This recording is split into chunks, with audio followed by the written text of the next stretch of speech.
Glück auf und Howdy aus Austin in Texas. Es ist Mittagspause. Und was macht der André in der Mittagspause? Der unterhält euch und der klärt auf. Heute geht es darum, was kriegt man eigentlich auf dem Konto, wenn ich so einen 4000 Dollar Monatsjob habe hier. Darum kümmern wir uns mal um die echten Zahlen. Viel Spaß bei diesem Video. Die 8er Miles in Texas, der Weg war nicht leicht. Doch jetzt stehen sie hier unter dem weiten Himmel, unendlich und weit. Von der Kohle zum Staub, vom Bergwerk zum Wind, Texas ist jetzt hier zu Hause, wo der neue Traum beginnt. Es ist Mittagspause und ich dachte mir, weil ich gerade den Gehaltsdurchlauf mache, ich könnte vielleicht mal wieder ein Update machen zu den echten Zahlen, die man hier im Staate Texas bezahlen muss, sowohl von Arbeitgeber als auch von Arbeitnehmerseite.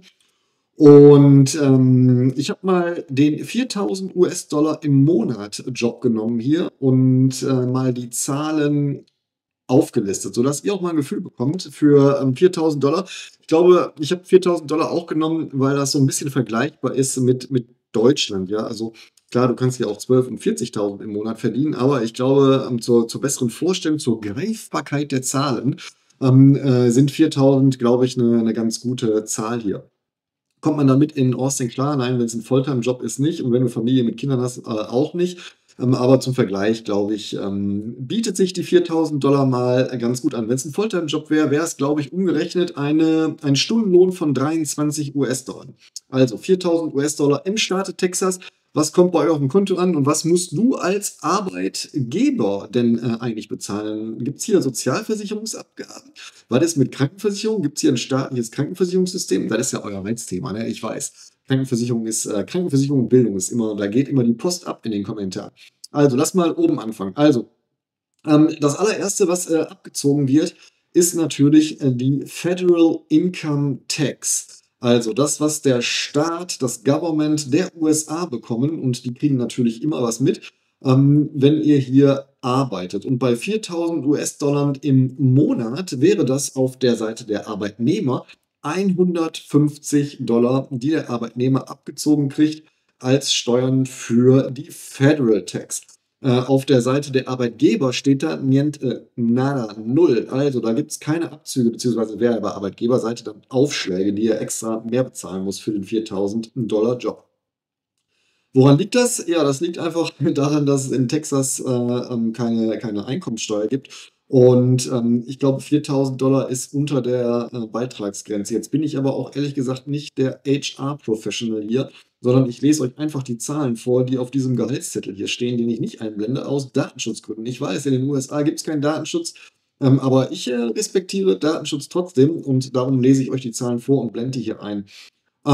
Das Federal Income Tax hängt auch ein bisschen davon ab, wie ihr beim Finanzamt, also bei der IRS, geführt werdet. Ja, also ob ihr da als Familienvater mit Kindern geführt wird, ob Zusammenveranlagung und sowas. Also das gleiche wie in Deutschland auch. Es gibt jetzt hier keine Steuernklassen wie in Deutschland, ne? 1 bis, weiß ich nicht, ich glaube 98 gibt es ja mittlerweile in Deutschland, sondern ja, aber das variiert dann nicht ganz so dolle. Ne? Also 150 US-Dollar in dem Fall hier, weil der halt im System mit diesen Steuermerkmalen hinterlegt ist. So, dann geht es weiter mit der Social Security Abgabe, also den Sozialversicherungsabgaben. Da müsst ihr hier leider auch in die Tasche greifen. Das ist nicht so, dass es hier gar nichts gibt. Das ist jetzt nicht so viel und das Sicherungssystem ist mit Sicherheit nicht so mächtig wie in Deutschland, da brauchen wir gar nicht drüber diskutieren.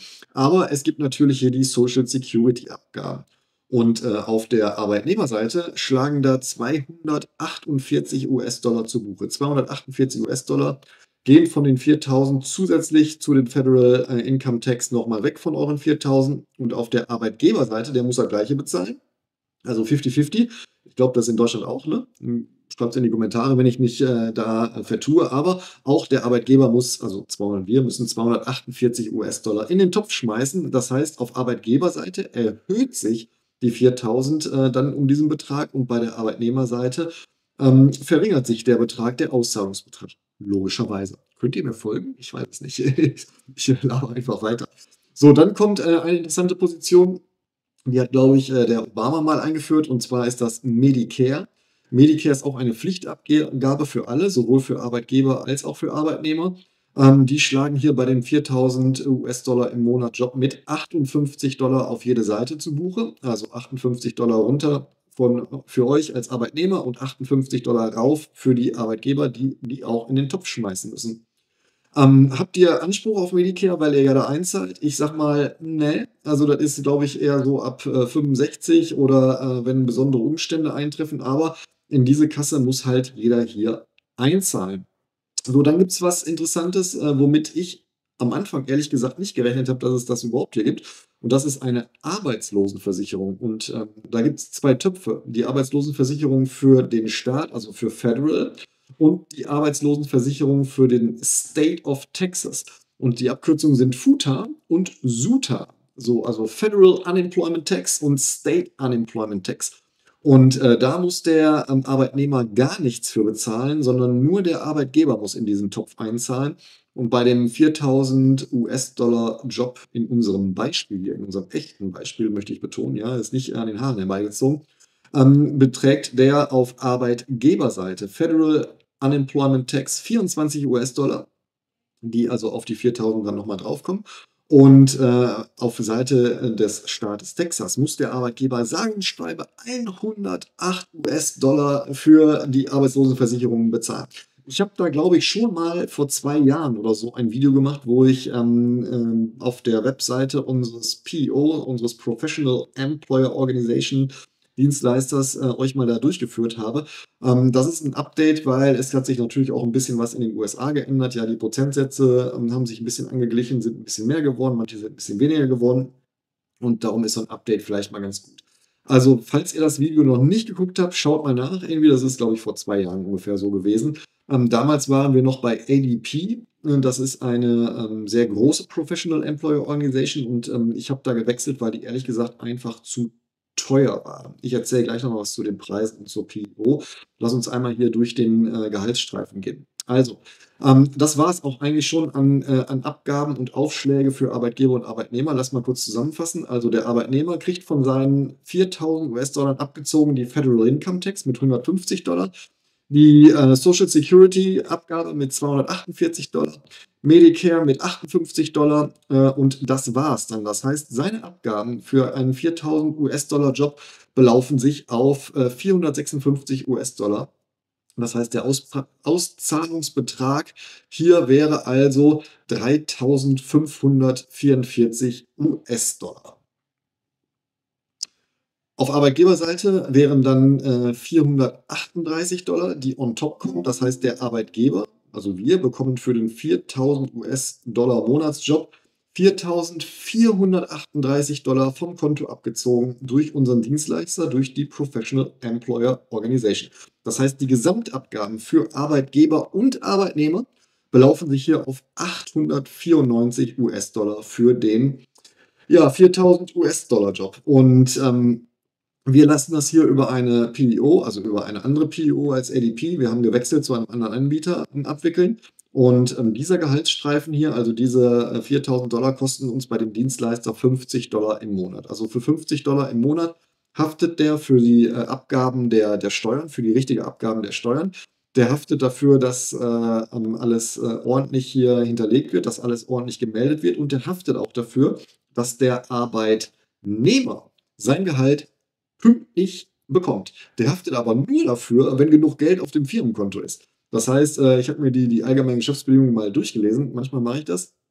Und dann steht da drin, okay, wir buchen halt den Betrag von 4.438 US-Dollar bei dir ab. Und zwar wird immer abgebucht am 24. eines Monats, wenn es ein Monatsfee ist. Und am 30., also am Monatsletzten, bekommt dann der Mitarbeiter das Geld ausgezahlt.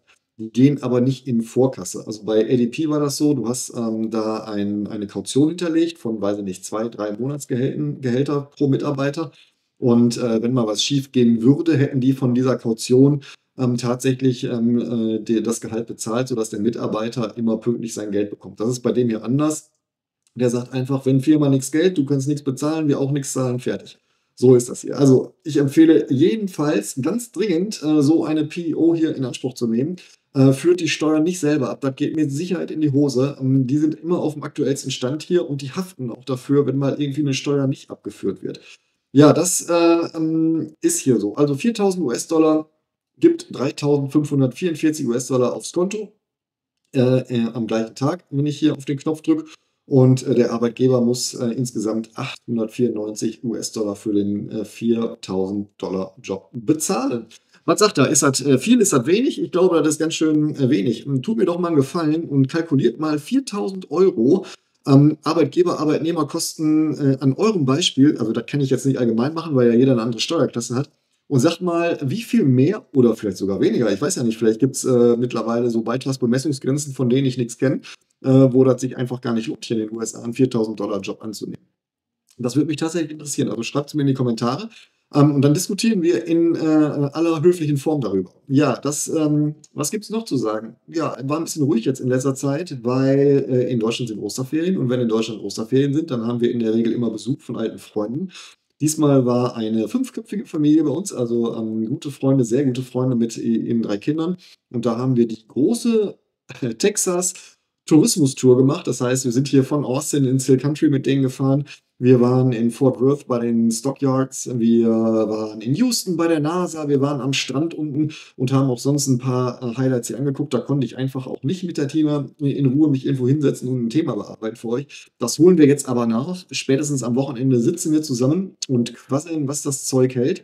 Und dann geht's weiter hier auf diesem Kanal. So, mein Mittagessen ist fertig. Die Mutti schreit und ich sag mal, viel Spaß bei den nächsten Videos. Ich hoffe, es war ein bisschen interessant. Ist jetzt keine super aufregende Neuigkeit, aber ich finde schon, also ich hätte mich gefreut, damals zu sehen, okay, wie sieht denn so eine US-Abrechnung aus und was verdiene ich denn wirklich hier in den USA, beziehungsweise was kommt denn in echt netto auf meinem Konto an. Da gibt es viele Webseiten und da ist auch einfach viel Schmuh, was da so rumschwirrt. Aber das hier war eine echte Gehaltsabrechnung. Ich gucke da drauf gerade und lese euch die Zahlen vor.